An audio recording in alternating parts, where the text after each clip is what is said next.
이번 시간에는 아마존 클라우드 EC2 환경에서 인스턴스를 배포해보고 로컬 환경에서 해당 인스턴스에 접속해보는 것까지 테스트해보겠습니다. 먼저 아마존 클라우드 콘솔 화면에 로그인을 하시면 현재 화면을 보실 수가 있고요. 좌측 상단 검색창에다가 EC2라고 검색을 해주시고 EC2 서비스를 접속해서 해당 화면을 확인해 주시면 됩니다. 현재 화면이 보이시지 않는 분들은 좌측 대시보드에서 인스턴스 탭에 있는 인스턴스 서비스 메뉴를 클릭해 주시면 됩니다.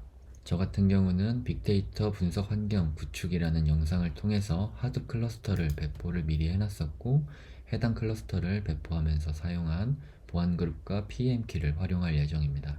영상 과정에서 생략된 과정이 이해되지 않는 분들은 영상 하단의 설명란에다가 노션 주소를 첨부해 드릴 테니까 해당 노션 주소의 문서를 확인해 주시면 될 것 같습니다.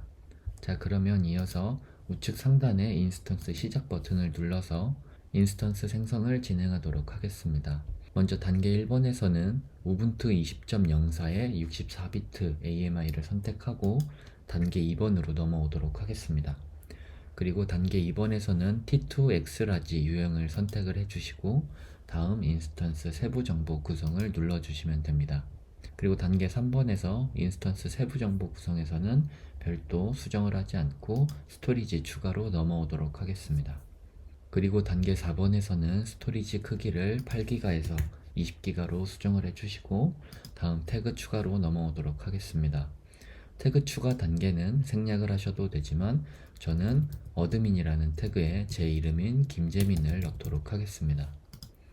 그리고 다음 보안 그룹 구성 단계에 넘어와서 처음 진행을 해주시는 분들은 새 보안 그룹 생성을 누르시고 보안 그룹 이름을 설정하신 후에 여기 아래 보이시는 SSH 보안 그룹 규칙에 소스 IP를 사용자 지정이 아니라 내 IP로 설정해서 본인이 사용하고 있는 퍼블릭 IP만 서버에 접근 가능하도록 설정해 주시는 것이 좋습니다. 하지만 저는 앞에서 말씀드렸던 것처럼 하드 클러스터를 배포할 때 사용했었던 보안 그룹을 선택을 해서 사용하겠습니다. 저 같은 경우는 하드 에코 시스템이라는 보안 그룹이 있고요.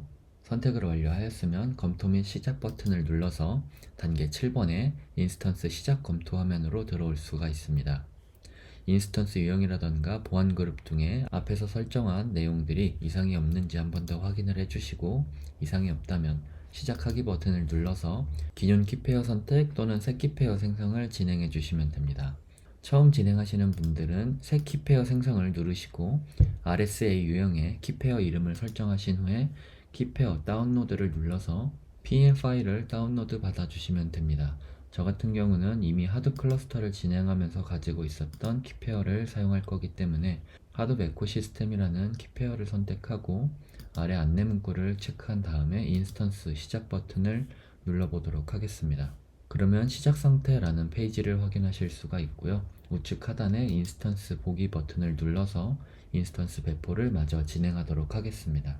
배포 중인 인스턴스는 잠깐 시간이 지나면 상태 검사까지 완료된 후에 사용이 가능하고요. 우선 먼저 네임의 이름을 바꿔주도록 하겠습니다. 저 같은 경우는 카프카 01이라고 인스턴스 이름을 지정해 주도록 하겠습니다. 그리고 나서 방금 다운로드 받았었던 혹은 이미 가지고 있었던 PM키를 이용해서 SSH 접근을 편하게 할 수 있도록 config 파일을 편집해 주도록 하겠습니다. 저는 아이템즈를 열어서 진행을 하겠습니다. 터미널에 접속을 완료했고요. 이제부터 명령어로 vim 홈 디렉토리 밑에 있는 .ssh 디렉토리 밑에 있는 config 파일을 편집해 보도록 하겠습니다. 그리고 맨 아래로 이동해서 추가로 사용할 환경 설정 내용을 기입해 보도록 하겠습니다. 위에 있는 양식을 그대로 복사해서 사용하시면 되고요.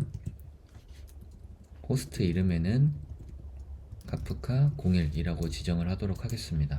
그리고 호스트 네임에는 방금 배포한 인스턴스에서 퍼블릭 IP 주소를 복사해서 가지고 오시면 되고요. 유저는 우분투로 사용을 할 거고 아이덴티티 파일 같은 경우는 저는 홈 디렉토리 밑에 아이덴티티라는 디렉토리에다가 하드 에코 시스템 PEM 파일을 지정해 두었습니다. 만약 config 파일 설정을 위한 선행 과정의 작업을 모르시는 분들은 제가 영상 하단에 노션 주소와 강의 영상을 첨부해 둘 테니 같이 참고해 주시면 될 것 같습니다. 그리고 저장을 해서 나오도록 하겠습니다. 자, 그러면 한 번 더 인스턴스 상태가 정상적으로 상태 검사까지 완료되었는지 확인을 해볼게요. 카프카 01 인스턴스가 인스턴스 상태는 실행 중이고 상태 검사까지 모두 통과되었습니다.